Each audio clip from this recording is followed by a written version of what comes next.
कल चौथे चरण का दंगल है और उसके बाद पांचवें की बारी है। इस चरण में अमेठी और रायबरेली में चुनाव होंगे। हालांकि अमेठी सीट पर फिलहाल बीजेपी का कब्जा है, लेकिन ये दोनों सीटों गांधी परिवार की गढ़ मानी जाती रही है।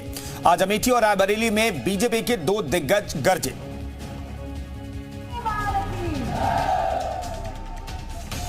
लोकसभा चुनाव में चुनाव प्रचार को लेकर उत्तर प्रदेश के मुख्यमंत्री योगी आदित्यनाथ लगातार अलग अलग राज्यों में जाकर रैलियां कर रहे हैं। इसी क्रम में आज उन्होंने कांग्रेस व गांधी परिवार का गढ़ माने जाने वाले सीट अमेठी में चुनावी जनसभा को संबोधित किया। जनसभा को संबोधित करते हुए सीएम योगी ने कांग्रेस पर जमकर निशाना साधा। उन्होंने कहा, कांग्रेस हिंदुस्तान में मुगल काल का जजिया कर लागू करना चाहती है। और मैं बधाई दूंगा सम्मान्य श्रीमती स्मृति ईरानी जी को।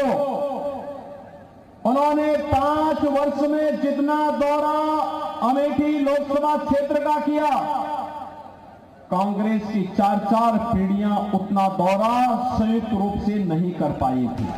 अमेठी में जनसभा को संबोधित करते हुए सीएम योगी ने न सिर्फ कांग्रेस को जमकर कोसा, बल्कि बीजेपी प्रत्याशी और केंद्रीय मंत्री स्मृति ईरानी की तारीफों के कसीदा पढ़े।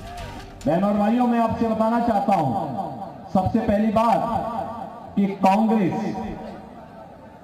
समर्थन के लिए, किसी भी पार्टी को समर्थन करने के लिए, पूरा बहुमत की सरकार बनाने के लिए 273 सीट चाहिए। कांग्रेस इतनी सीटों पर ही चुनाव नहीं लड़ पा रही पूरे देश के अंदर, तो क्या ये सरकार बनाएगी क्या? सीएम योगी अमेठी में गरजे तो गृह मंत्री अमित शाह ने गांधी परिवार के गढ़ और इस बार जहां से राहुल गांधी प्रत्याशी है वहां हुंकार भरी और राहुल गांधी से उन्होंने 5 सवाल किए।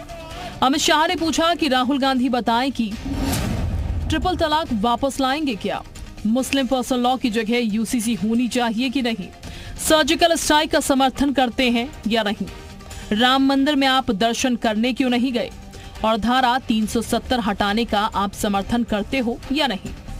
ये उनकी वोट बैंक में खर्च किया। भाइयों बहनों, आप उनकी वोट बैंक नहीं हो, आप उनकी वोट बैंक नहीं। 70% से ज्यादा सांसद राशि माइनॉरिटी में खर्च करने का काम सोनिया गांधी जी ने किया है। साथ ही अमित शाह ने आरोप लगाया कि सोनिया गांधी जब रायबरेली से सांसद थी तो उन्होंने सांसद निधि का ज्यादातर पैसा खास वोट बैंक पर खर्च किया। अंत में राहुल बाबा रायबरेली की जनता को बताए कि धारा 370 हटाने का आप समर्थन करते हो या नहीं करते हो। ये 5 चीजों का जवाब राहुल बाबा ने देना चाहिए। बाद में रायबरेली के लोगों के वोट मांगने चाहिए। अमेठी और रायबरेली में 5वें चरण के तहत 20 मई को वोटिंग है। इस बार राहुल अमेठी के बजाय रायबरेली से मैदान में हैं, जहां राहुल गांधी के मुकाबले बीजेपी ने दिनेश प्रताप सिंह को मैदान में उतारा है। अब देखना है कि राहुल इस बार अपनी सीट बचा पाते हैं या नहीं। ब्यूरो रिपोर्ट, ज़ी मीडिया।